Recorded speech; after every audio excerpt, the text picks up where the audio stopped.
How we doing, everyone? Welcome back to the only talk show on Bleachers, Bleacher Talk. Today's guest is our first female guest, Xana Cat.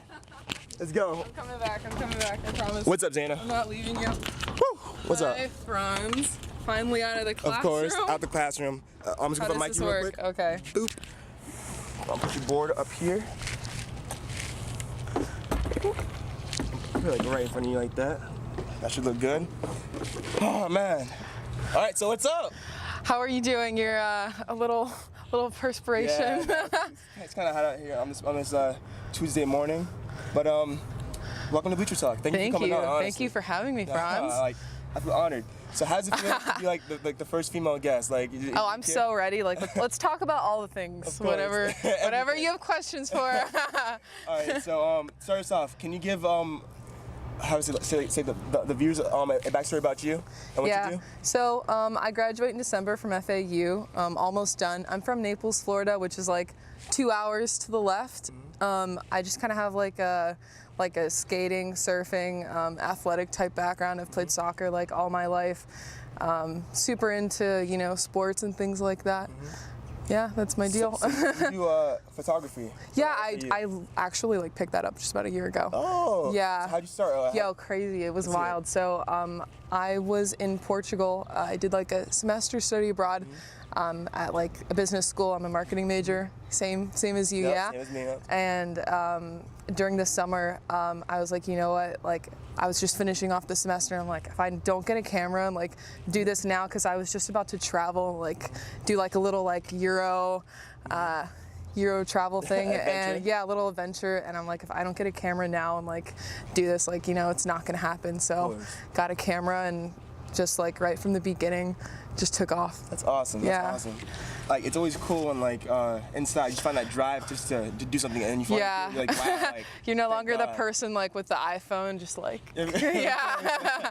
Oh man. So like so your first photos were in Portugal? Yeah, it was like I wasn't like people or anything. It was just like scenery and like street kind of like photography. Yeah. Nice. So I started off with.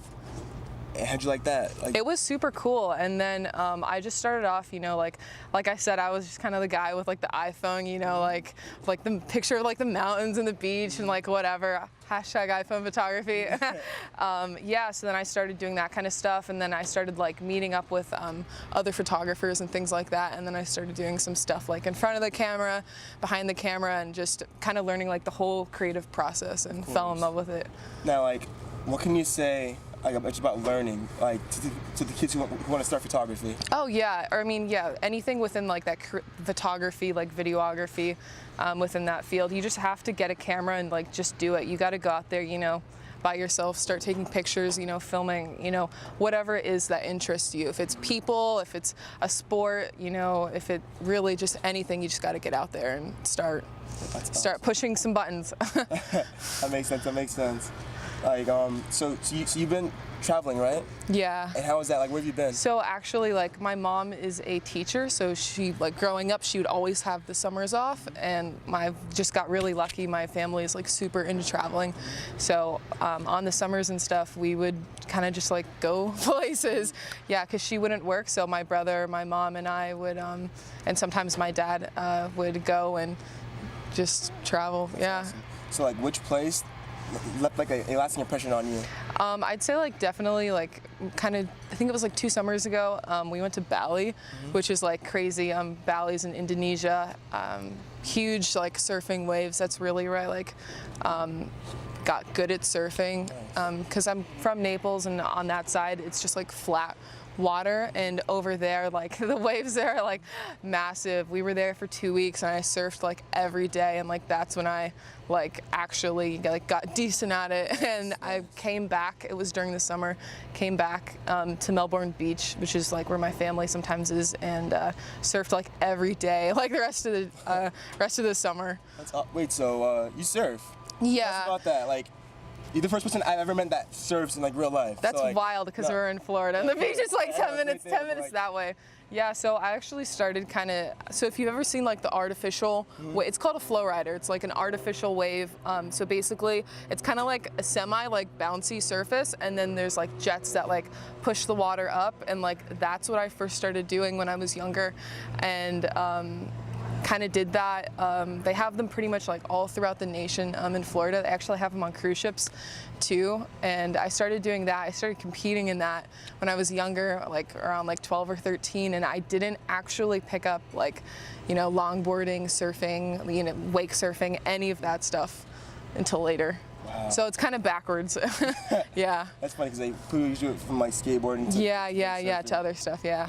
So like, what does it take to surf? Because like, I was wondering, like, I don't know, like, I wouldn't say yeah, I'm scared, so definitely, but... you know, get somebody that knows what they're doing and have them help you out with it. But honestly, like, it's definitely a bit of a learning curve, you know, because you can figure out, okay, like, this is how you paddle, this is how you stand up. But going out there by yourself, you know, you rely a lot on intuition, and you have to like see the waves, you know, coming and perceive what's going to happen before it actually gets there. So it actually requires like a lot of like thinking ahead, and you know, where's the best spot going to be, and you know, no surf is like exactly the same, you know, no day is exactly the same. So just depending on like the conditions and the environment, it's just a constantly changing atmosphere. So what's like the highest wave? Oh no, I'm not, okay, I just want to clarify. I do like the flowboarding, it's called flowboarding, the artificial surfing. I do that professionally. I'm not a professional surfer. That's just for fun, for fun thing. I'm not like crazy good or anything. So would you ever go to Hawaii and like ride these, like, massive waves? No, okay, halfway. Yeah, I gotta get a little better before that happens. People train like for years and years and years to be able to do that. They have to like train like going underwater and like holding their breath for like minutes up to a time. Yeah, it's wild. So, wait, so is that because like if they crash, then they're gonna be underwater for a while? You'll get held down. So like with those big waves, it's like a lot of force and a lot of pressure underneath the water. So you'll get actually held down underneath. It's terrifying. Wow. So like, but don't be afraid. That's only if you go and like you're in like 20-foot like crazy conditions. Yeah. That's interesting though. Wow. I would have never thought of that. That's scary. That's super scary, but. But a lot of respect, for the people that do that. And they're really good at it, and like they can hold their breath for that long because like they train for it. Yeah. So back to you and floor riding. So you do that professionally? Yeah, I do. How does that work? So it's kind of like where skateboarding was, you know, like 30, 40 years ago, where it's like kind of a smaller community, but there's like waves and stuff like all over the globe. So it's like we're actually like a really like connected community. Yeah, it's very global. So how'd you get your start? So you were just honest, some guys like, hey, you're good. So I actually like kind of first started doing it like when I like go on vacation, and then I found like a couple like within Florida that, you know, like were at like actual, you know, like places, and they picked me up from there, like, where did you come from? Yeah. So then they kind of picked me up, and then I started training and went on like tour and stuff like during the summers. Yeah. So like you just get paid for it, just traveling? And yeah, it's not like a super, I'm not like a millionaire or anything. You don't make a lot of money, no, because it's like a beginning sport, but that opened the door for me to everything else that I'm doing now. So I really credit that into giving me the start for, you know, the things that, you know, I'm passionate about now, and it really made me the person that I am today. You know, growing up competing, you know, riding with the guys, that whole thing, yeah. And like, that's what life's about. You feel me? Just doing what you enjoy, and then like you'll eventually find your tribe, and once you find your tribe, then your tribe. Literally, like, yeah, no, for real though. Yeah. Like, it's cool because like you're living your best life, and you're happy with what you're doing, and you're just building on top of that with other things. Yeah. So that's your base, and then like once you branch off. Like, yeah, it's all about, you know, seeing something and be like, you know what, I have an interest in that. I want to learn more about it. You kind of take that road, you learn more about it, and then you say you keep going, or you want to branch off and go, you know, learn about something similar. Yeah. And like I had 13 people on the show, and like that's always been the recurring theme, you know, basically growth. Because from conversations to each and every one, but like everyone just grows and grows and grows, and like once you do what you like and find what you like to do, once you keep doing that, then eventually you'll grow and then do something else. Yeah, it's all about branching out and, you know, finding people within your community that you can become connected to. Of course. Yeah. And like this whole semester, like I met you like through class, but like it's so dope because like I first met you, I was like, oh, cool, she's a skateboarder, you know what I mean? Yeah, they see me with the longboards. They see me rolling. Of course. And then like how I met you was cooler too. It's like you're in AMA, right? Yeah. With Diego. Shout out to Diego. Yeah. What's up, Diego? So how was that? Such for a you? cool guy. I love him. Such a great guy. Yeah. So like tell us about like AMA and like that stuff. Yeah. So the chapter, the American Marketing Association, that's what the abbreviation is. It's really relatively new in FAU, but it's a whole nationwide chapter, and it's basically students who are interested in marketing. So you don't have to be a marketing major to join or anything like that. It's just people who have an interest in it and want to connect with other students, talk about it, get some professional experience in the field. Yeah. That's amazing. So like, how'd you find out about AMA? So actually, I knew someone that was in it before me, and then I went abroad, and then I joined when I got back. That's awesome. Yeah. That's awesome. So like, I see that you guys like listen to speeches. So like, so far, I'm sorry if I bring you all these questions. But, Oh no, I'm ready. like, so what have you learned from like AMA? What has it taught you? Definitely, a sense of community and reaching out to other people who you have. So everyone, they have that same interest. They want to, learn more about marketing and become like, find connections with other students. And then once you get to know them, no matter how many people are in the group or whatever, you learn, about what they're interested in, and then they can teach you and tell you more about, the things that they like to do, and maybe that's something that you'd become connected with. So, my side thing is, like photography. So I've shot with like a whole bunch of people like with an AMA, and we've done shoots together, and it's been great knowing all those guys. That's yeah. awesome. That's awesome. So like, it's just cool how like you can join a community and just, as you said, branch off, as you said earlier, and just like become friends with them. Yeah. And it's that connection, that human connection. Yeah, and it was something that like I was like so bad at talking to people. Like for the longest time, like I was very reserved and like shy growing up, and then I kind of like slowly began to like become like like more familiar and like okay, like this is how you like start to like do things basically, like in the most like basic sense. And it's definitely helped me like grow like as a person. And that's cool to see, because like me, like growing up, like I was always just outgoing, like I wouldn't say spaz, yeah, but outgoing, like very out there. Yeah, I was very much like I'd kind of almost like to sit in the back of the room and like observe. Like I'm still to this day like I'm kind of like an observer. Like I don't need to be like in the front. I like to be in the back, and then I like to see, okay, how, like, I like to observe my environment and be like, okay, like, how are things, like, working? Like, where am I going to go next? If that makes any sense. No, dude, that makes perfect sense, because, like, yeah. Sometimes, like there has to be a balance. Yeah, I want to touch on another thing, too. So, in regards to that, people think, like, you have to be, like, super outgoing and super out there to be able to, like, connect with other people, and that's not necessarily kind of, like, the case, and that's something that I've definitely learned, especially within the last couple years of college is you don't have to change yourself to be able to grow and like connect with other people. So be yourself. Don't ever lose sight of that, and figure out your strengths and some things that you can improve on, so you can maintain that sense of self as well as growing. Boom. Wait, no, we got to make it explode. Hey. That was real. Yeah. That was real. Thank you. That was very, very real. Because like people want to fit in so bad that they lose track of themselves in that process of trying to fit in. Yeah, exactly. But if you can fit in while being yourself, then yeah, you have nothing to lose, because you're still you. Yeah. And like you said it perfectly. Like the words. Thank you. Yeah, super definitely. perfect. Like the last couple years have been like major growth for me. Like, oh my God, like if you like were to like meet me like the 5 years ago me, it'd be like a completely different person. So?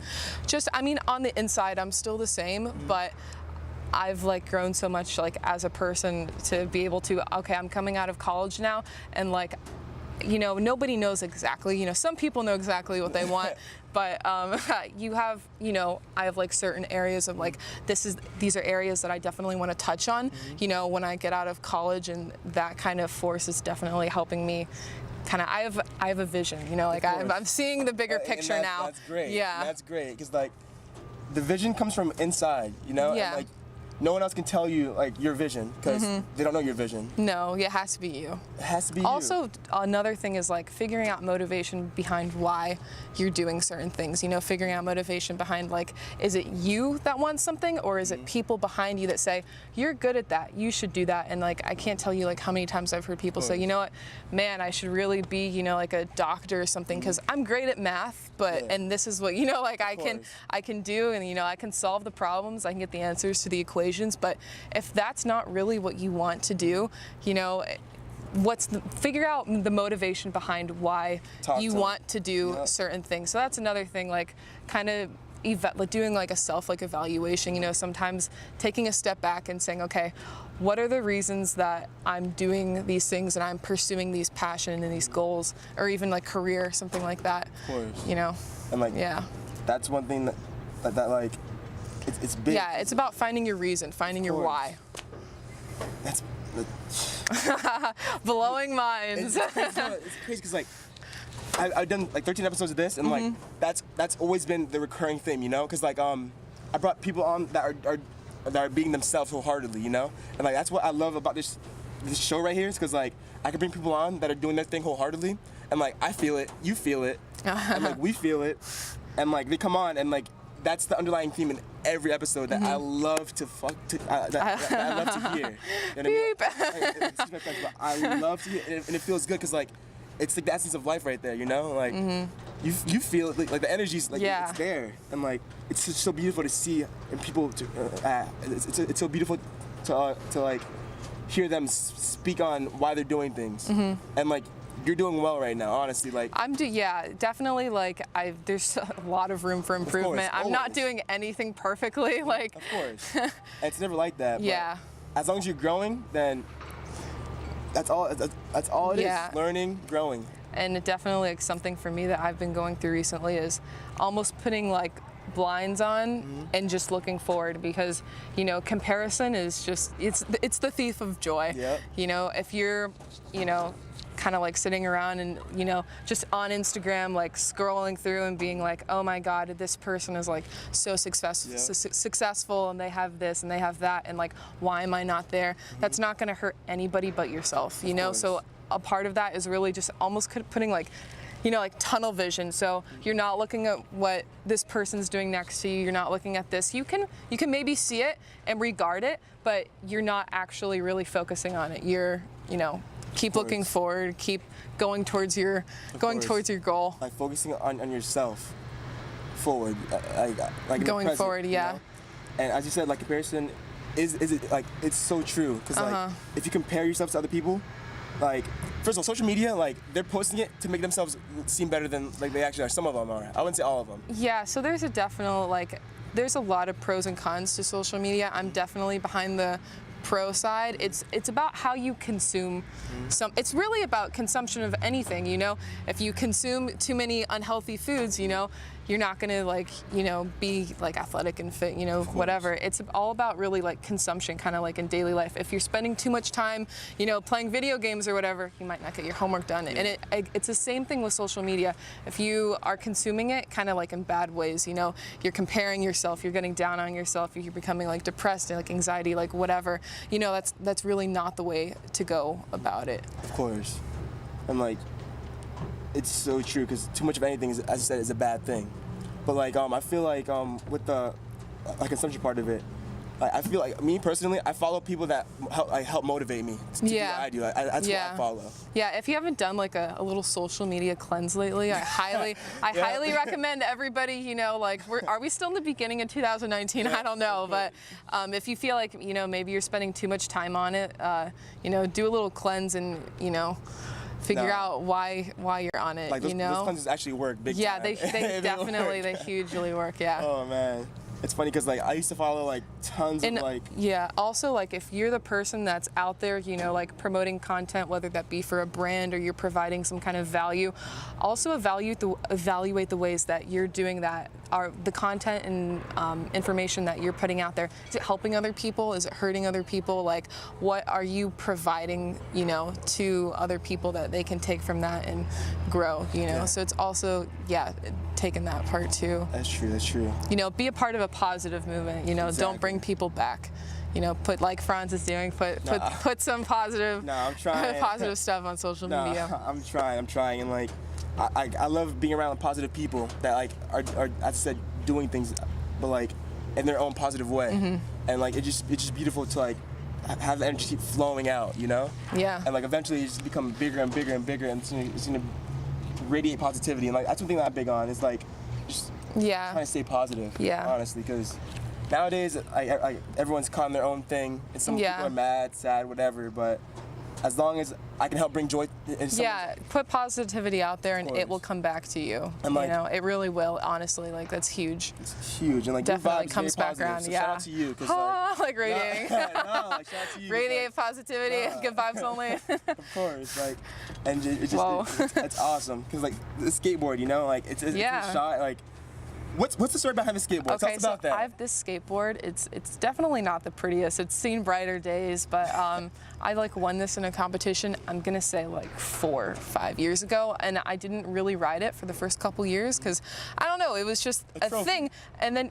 Kind of, yeah, but I wasn't, again, like I really only did the flowboarding, like the artificial wave, kind of like surfing, and I didn't know how to do anything else. And then I, kind of came to FAU, and I saw the campus, and I saw people going by, like on longboards on like big, stretched out pieces of, like walkways and stuff, and it was like heaven. It was like the most like beautiful thing I've ever seen. I toured FAU once. I applied. I got in. I didn't apply to any more schools. That was it. I got the acceptance from FAU, and I was like, I'm done. Like I'm good. I'm good here. That's awesome. Yeah. That's awesome. But like it's cool because like people on campus know you by like oh my god, yeah. If you see me, say hi or something. I might have my earbuds in, but give a shout. That's just amazing. Oh man. Well, time to wrap it up. Is that it? What? No, I'm kidding. No. You got me. I was like, hey, you can go more. Hey, you got you. I could. That's what I love. I feel like we could still have like this conversation for like another hour. And the thing is, I can still keep talking about this kind of stuff. So far, it's been like I don't even know how much time it's been. It's been so fast. 23 minutes, but like, see, like that, like time just flows. You know what I mean? Like when you're having like a deep, intimate conversation about like things that like people are passionate about. Because like.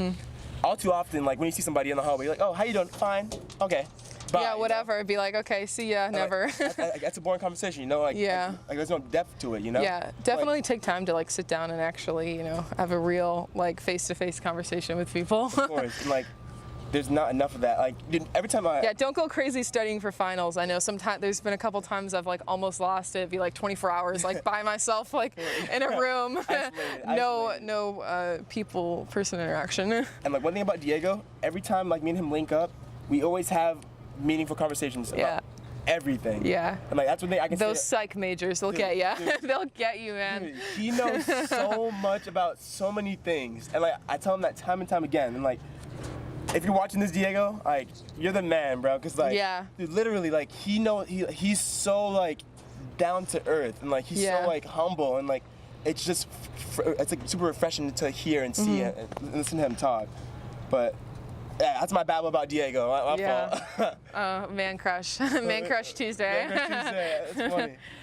So I'm just gonna keep it going. Do you have any questions like for me that you haven't gone to, or anything you want to ask? Dude, I hit on everything. I hit on everything. Like one thing that I want to ask is like you were in St. Louis.